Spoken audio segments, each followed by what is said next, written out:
throughout many lives in the samsara. And that's why we use the Buddha Dharma to go back and practice. So as the Buddha said in the sutra, if you live in this life 100 years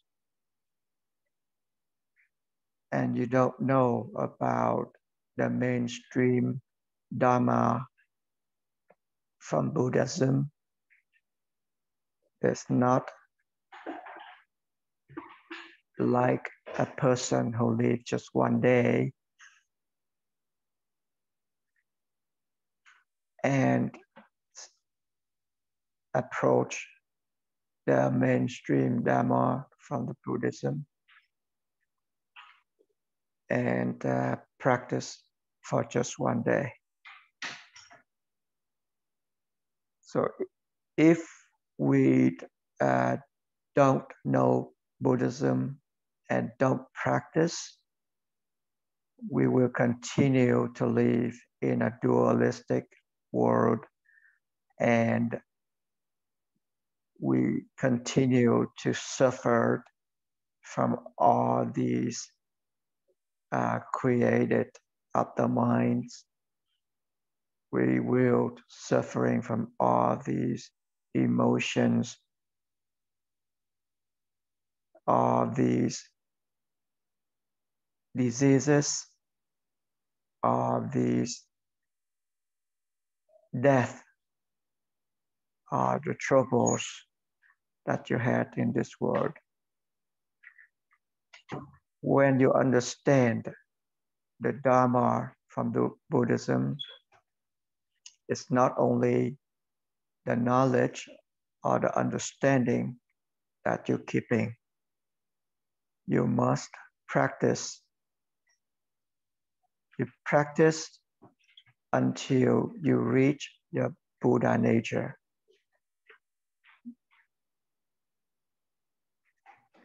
All the realms that you get through in this world, from the life of a ghost to a life of heaven, or just a normal life of people, or the life of the animals. All these lives are within a dualistic world. The only way to, when you still have this life, you will still under or endure the suffering of this life.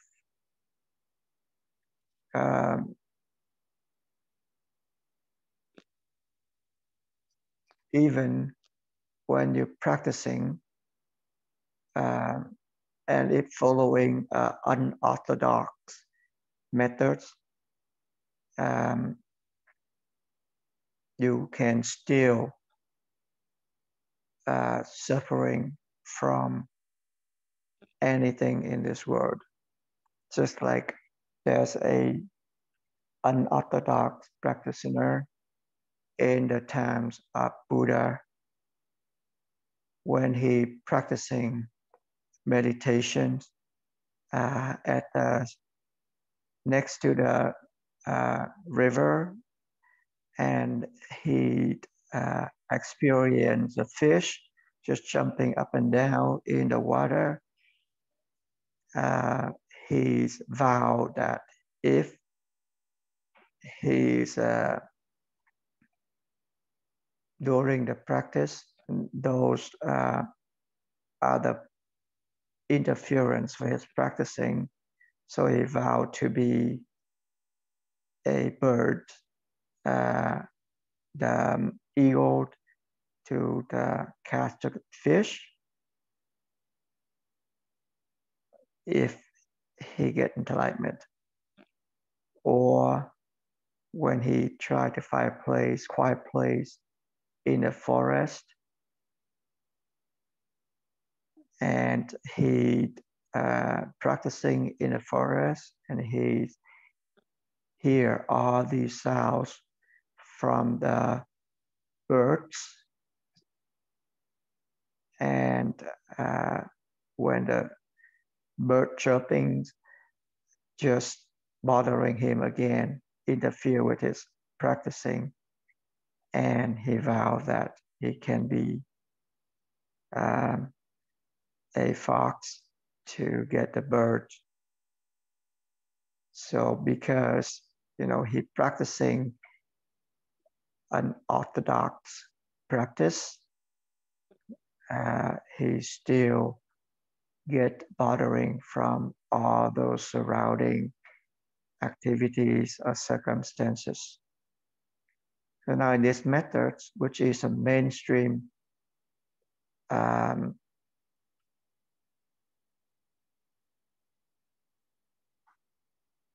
method of practice meditations, you will train your mind to practice in any situations, quiet areas or actions areas, you still practice. Okay. The patriarch teaching said that it's better to go back to the practice right away when you realize it, instead of running after the thoughts. So the practice, when you have a practice that you try to suppress your thoughts or suppress all these thoughts of ignorance, it's just like an example that the patriarch gave us. As you walk on several paths to reach a Buddha nature, one of the paths is choosing the muddy path to walk, and you get all these muds on your feet.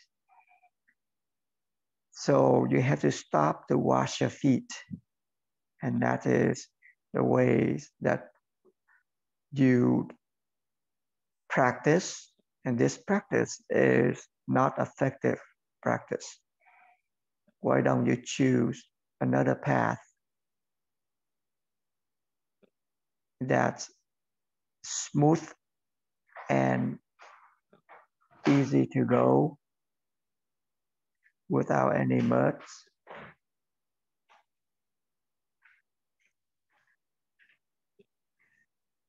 So choosing the methods to practice is the very important aspect of practicing meditation, because our mind is always attached to our six senses: the seeing, the hearing, the smelling, tasting, the feeling, and the knowing.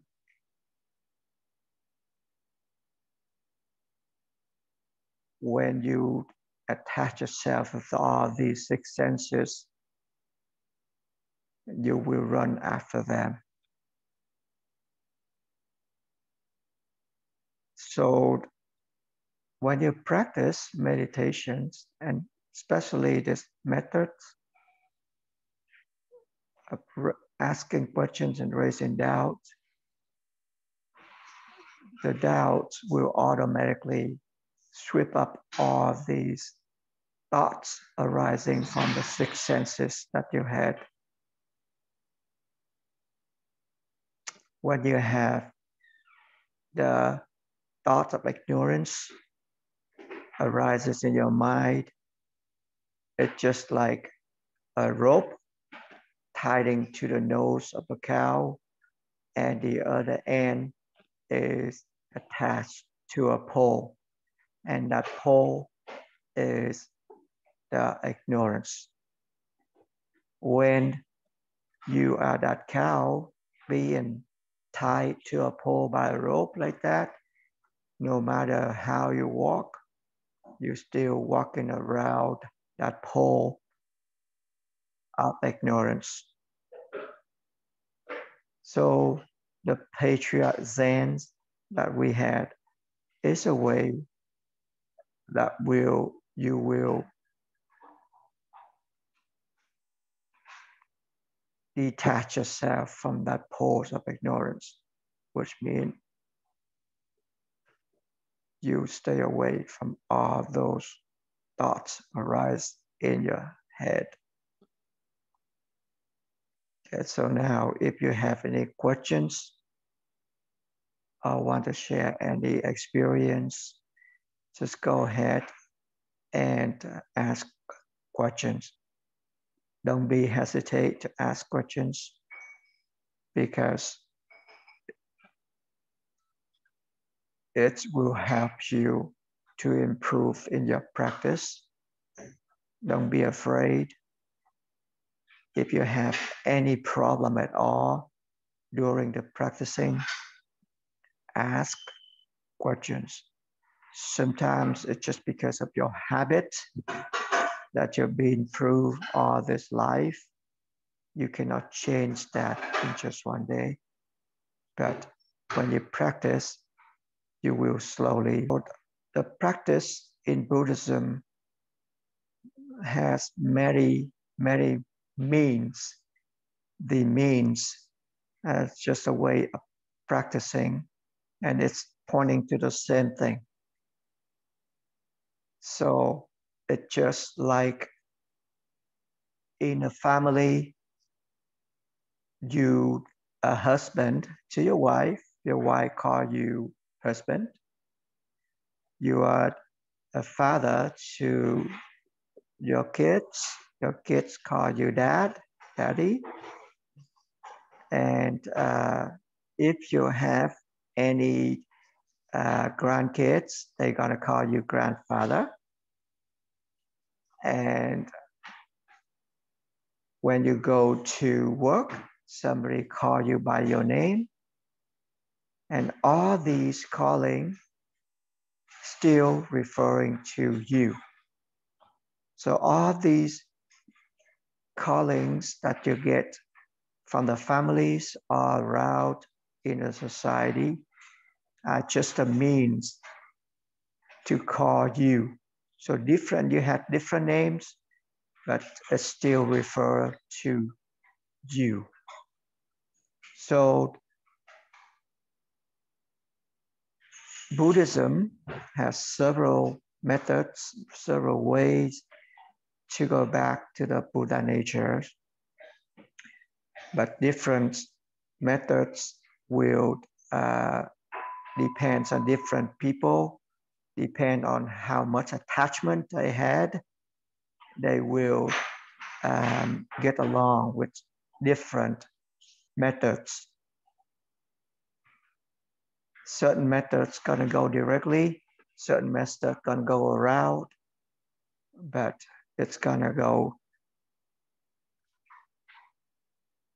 to the last goal is to reach your Buddha nature. So when a 12 patriarchs from India teaching his disciples, he said that all the methods are just a mean for you to practice.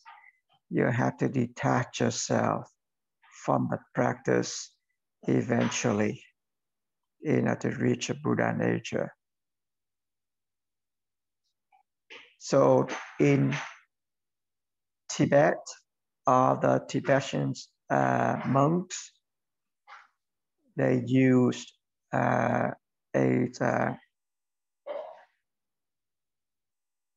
all these nonsense verse to practice. So when they chant these verse, the nonsense verse, they have a chance to calm down their mind, and they use that kind of chanting of nonsense verse of the names of the Buddhas in order to practice.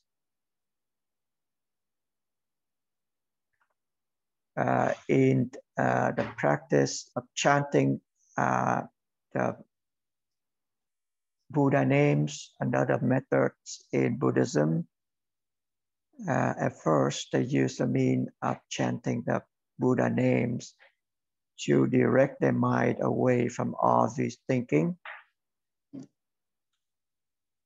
But it's not the ultimate practicing yet, because it can lead you to only the roots of thinking. You have to break free from this root of thinking in order to reach a Buddha nature.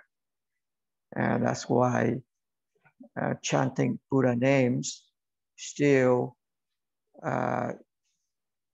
you still need a next level, is the true ways of chanting the Buddha names, which is the way that you ask who is chanting the Buddha names. And that is the way that you're raising the doubt, and that doubt sweep away everything, including the roots of ignorance. So another method of practicing is in Thiên Thai practice. They follow a practice at first. Everything is not real. And when they reach the roots of that, they realize that it's not really everything is unreal. And when they change to another one, everything is empty. And when they reach the roots, they still realize that not everything is empty. And now they want to go to the middle practice, which is asking the questions, why, practicing the unreal and practicing the emptiness. And the middle path, you still cannot reach the Buddha nature. And that will give you a doubt. And that doubt will sweep away all these thoughts and the roots of what you reach, so you can go back to your Buddha nature. So just because when you practice, you attach to your practice methods, and you stuck in the middle of the practicing.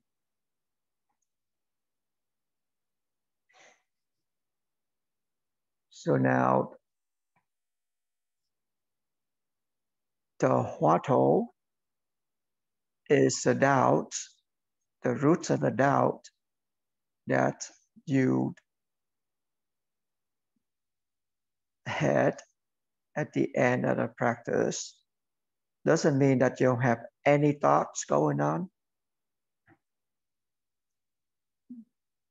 but you still have the doubt at that time. That doubt ignores all those thoughts or sweep away all the thoughts.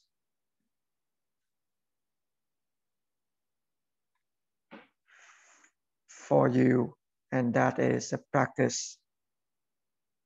In all methods, at first it's just a mean to stay away from your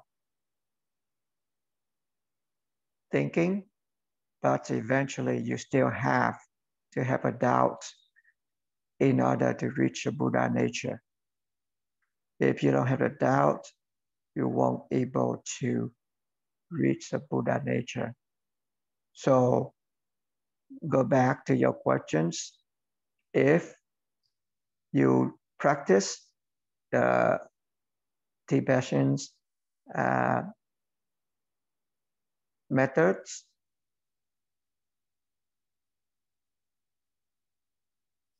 you have to pay attention to all those Buddha names. I wasn't here yesterday, and today when I heard your Dharma talk, there's an example of a cow being tied to a rope, to a pole by a rope, and I realized the way that I'm practicing it, just like the way that I'm practicing right now. I feel like I am practicing a method and couldn't get away from this thought of ignorance.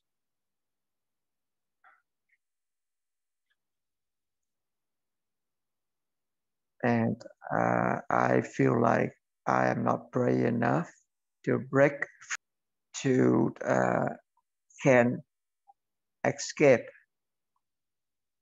from these ignorance, thought of ignorance, just like the Buddha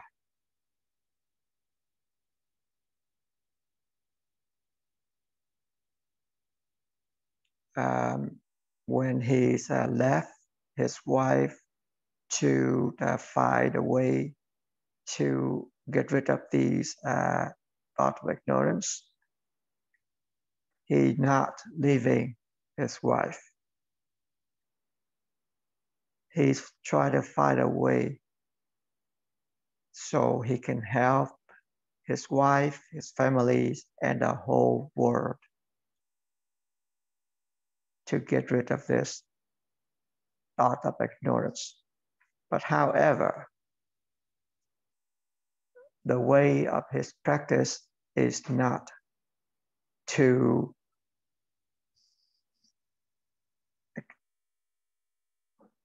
take anything or escapes from anything.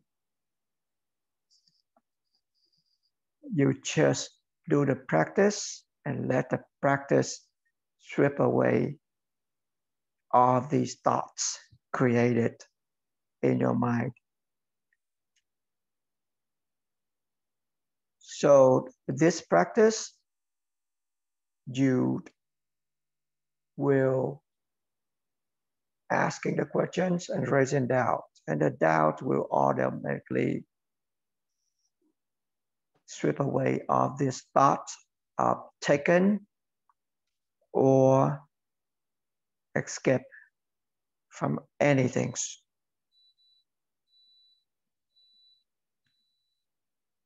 You'll have to start your practice and continue to practice asking questions and raising doubts. Eventually, you will realize the way that you can automatically get away from these thoughts.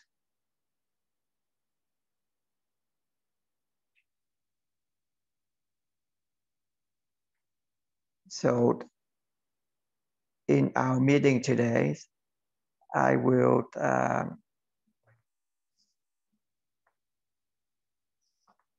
emphasize the practice instead of the understanding and knowing of Buddhism. I want to emphasize the way of practice that you can reach the Buddha nature, which has enough of everything that you ask for. So back to the practice.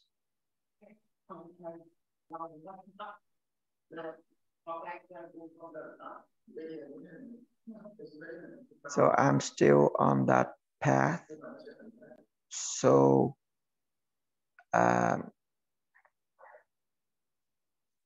I just want to ask the questions to make sure that I'm on the right path.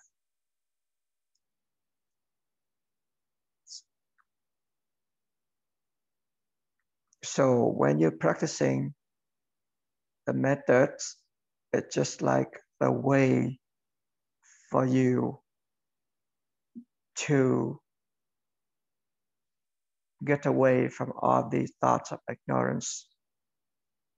When you realize your thought of ignorance, you still have to go back to your practice. So the practice will eventually help you to stay away from all these thoughts of ignorance. Just like Thich Đông in Hoa Nghiêm Sutra, when he knew about the Buddhism, he understand about the Buddhism, but he has no way to practice. That's why he had to go around and ask all of the wise men who can give him the practice. So eventually he can find a way of practice so he can get enlightenment. He concerned that, because of his family, because of his wife, all those attachments, that he cannot break through in order to get the ultimate practice. So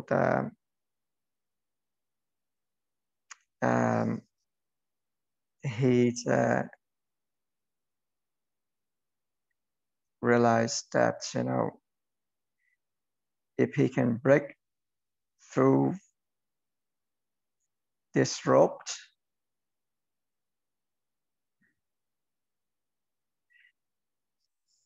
you can practice and get enlightenment soon if he can break that rope. No, if you have that kind of thinking, it's you're not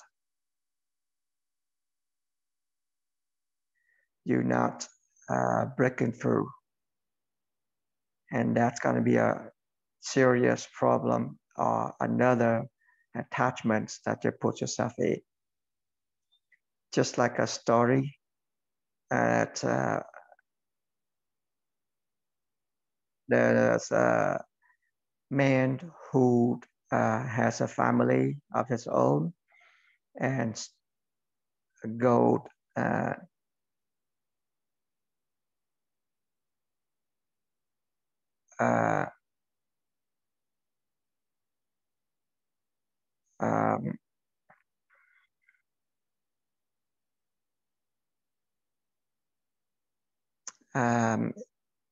he has a family of his own, has a wife, and he wants to practice meditations. So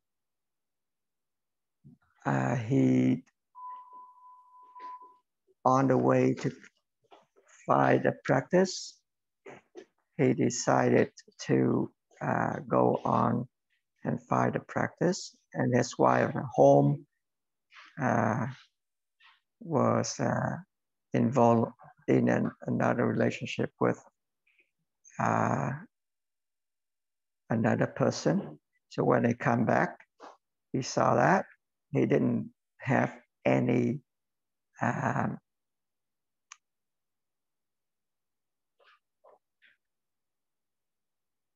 and any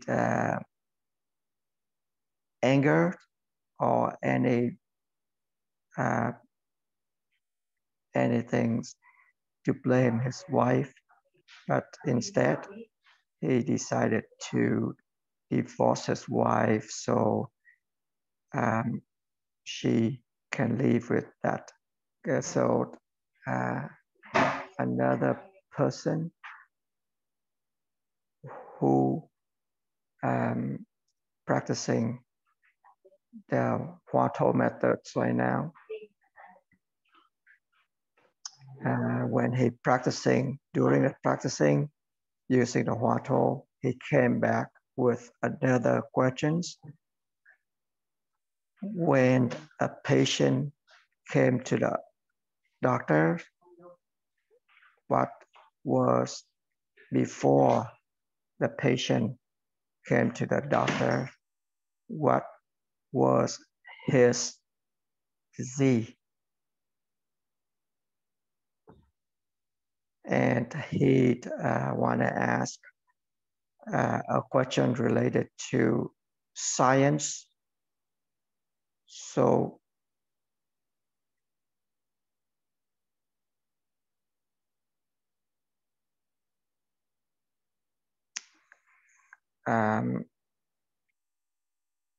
asking questions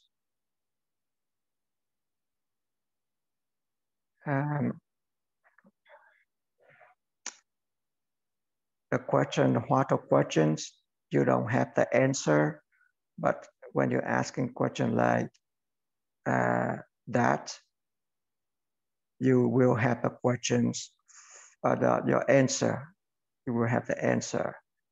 So in the nowadays world,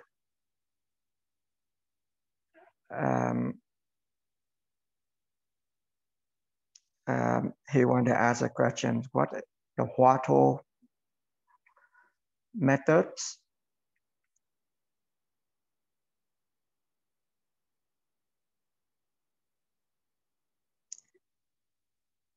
how does it help people, the common people at home?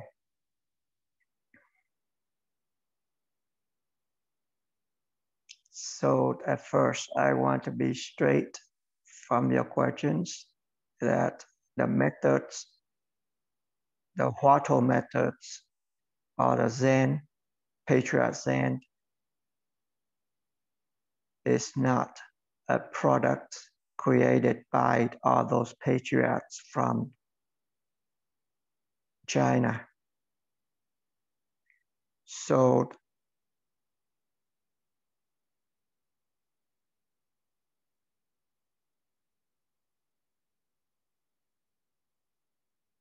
this is the method arriving from the Buddha time.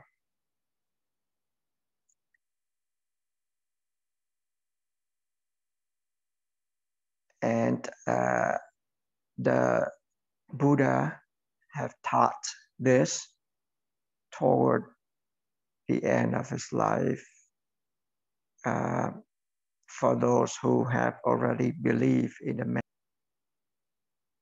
It's a way of practice.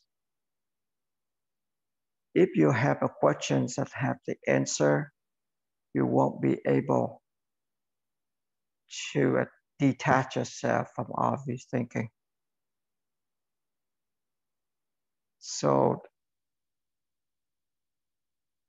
in order to practice this method, you have to believe in yourself, believe in your Buddha nature. So when you believe enough, you will start your practice, and your practice eventually will help you to believe more and more in yourself and your Buddha nature.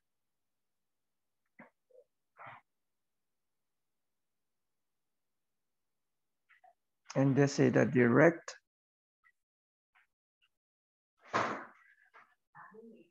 practice, and all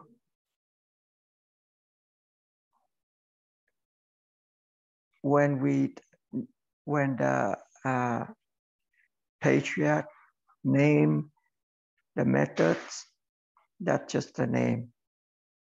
And if attached to the names, methods, it's after all these talking or speaking, that is the rope attaching your nose to the pole of ignorance. So all that you're knowing, all that you're understanding, all of these scientific knowledge that you had are the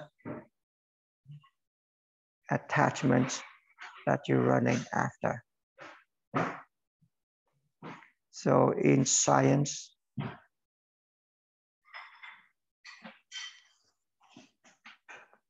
they try to find the roots of life.